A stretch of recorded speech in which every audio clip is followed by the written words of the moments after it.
Doutor Marcelo, tudo bem? Chegou uma paciente aqui no consultório que faz uso de anticoagulante. Falei para ela que a gente vai ter que suspender por uns dias por causa da cirurgia e ela disse que o médico dela não deixa suspender de jeito nenhum. Como é que você faz nesses casos, doutor? Áudios assim, como esse, são comuns na minha rotina. Muito comuns. Você se identifica com esse áudio? Você já se sentiu inseguro para operar um paciente que toma anticoagulante? Meu nome é Marcelo Batistetti, eu sou cirurgião bucomaxilofacial e eu vivo de cirurgia. E esse vídeo hoje é sobre suspender ou não os anticoagulantes da sua rotina clínica. A suspensão do anticoagulante, antigamente, era muito comum, a gente suspendia todos.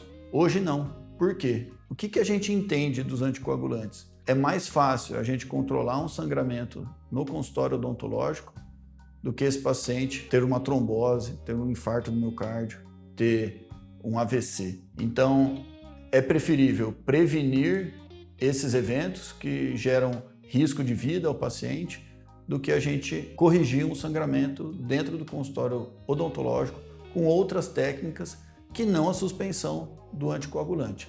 Dos anticoagulantes que estão aparecendo aqui embaixo, o mais comum é a varfarina, que é o Marevan. Muitos dos dentistas que fazem cirurgia já se depararam com pacientes tomando o Marevan. Então, se a gente quiser fazer uma anamnese rápida no paciente, é só pedir a lista de medicamentos para ele. Dentro da lista de medicamentos, a gente consegue ter um panorama bem geral do paciente, porque se ele toma aqueles medicamentos, é para corrigir algum desequilíbrio que alguma doença está causando nesse paciente. Se na lista de medicamentos aparece o Marevan, que é o mais comum, ou os outros coagulantes que apareceram aqui no vídeo, a gente já fica atento porque provavelmente é um paciente que já teve um AVC, já teve um infarto, ou o paciente já tem prótese de válvula, ou tem alguma cirurgia cardíaca, ou o paciente tem algum risco de embolia pulmonar, ou algum risco de trombose sistêmica. Então a gente vai perguntar o porquê ele está tomando esse medicamento. Dependendo da justificativa do paciente e dependendo da cirurgia que ele precisa fazer no consultório, a gente não vai precisar suspender e nem fazer carta ao médico.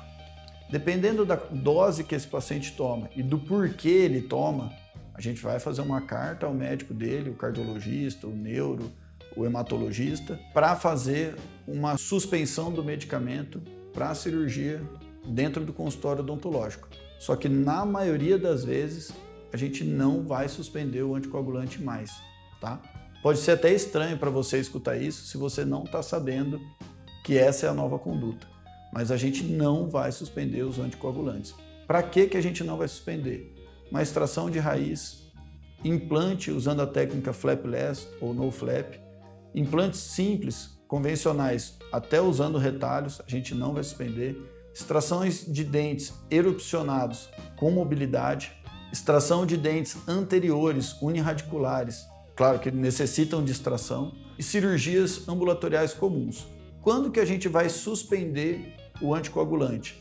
Dentes do siso incluso, cirurgias de protocolo, que vão precisar fazer regularização óssea e grandes descolamentos mucogengivais, cirurgias de enxerto, reconstruções e cirurgias ortognáticas, é claro. Para a maioria dos casos de exodontia, nós não vamos suspender o anticoagulante, tá? E quando suspender? Quando não suspender? A gente não suspender o anticoagulante, a gente vai precisar pedir um coagulograma para esse paciente, para ver como está o INR. O INR é uma norma que a gente utiliza para saber se esse paciente sangra mais ou sangra menos, ou se esse paciente está dentro da normalidade, certo? Um paciente que não toma anticoagulante, o INR dele vai girar em torno de 1, entre 0,8 e 1,2. O paciente que toma anticoagulante, o INR dele vai variar entre 2 e 3 até 3,5, dependendo da quantidade do anticoagulante que ele toma. Um paciente de 2 a 3 é possível operar em consultório odontológico tranquilamente. Acima de 3,5, 3 a 4 INR, aí a gente precisa conversar com o médico para que esse paciente seja preparado. Tem que suspender o medicamento, geralmente é 5 dias antes.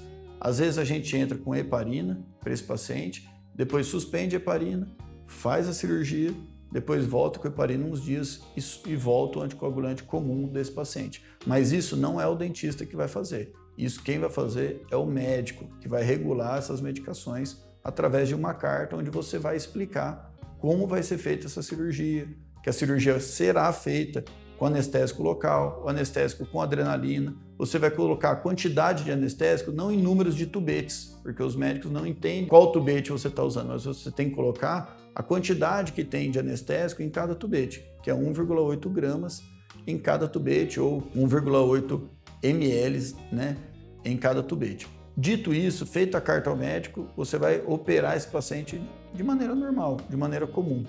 Agora, o paciente que você não fez carta ao médico, que não precisou suspender, que o NR está dentro da faixa, esse paciente você não vai operar de uma maneira comum. Você vai extrair o dente, provavelmente ele vai ter um sangramento maior do que um paciente normal, e você vai ter que fazer uma técnica compressiva, uma sutura mais específica, uma sutura mais detalhada e uma técnica de compressão, além de esse paciente vai ter que ficar em observação no seu consultório na primeira hora pós-operatória. Depois disso, ele está liberado para ir para casa. Esse paciente tem que caprichar no gelo, caprichar no repouso e você tem que manter contato com ele todos os dias do pós-operatório. Se você gostou desse conteúdo e se você quer aprender mais na prática, como atender esses pacientes, como fazer essa carta ao médico, você quer ganhar mais segurança, tem o meu curso Além do Siso. Nesse curso, além de aprender a operar, você ganha confiança para esses casos diferentes que aparecem na rotina do consultório. E isso vai te ajudar a operar mais e com certeza vai melhorar a sua renda. Se você quer ter acesso ao curso, tem toda a descrição no vídeo. Se inscreve no canal também e eu estou à disposição para te ajudar no que for preciso.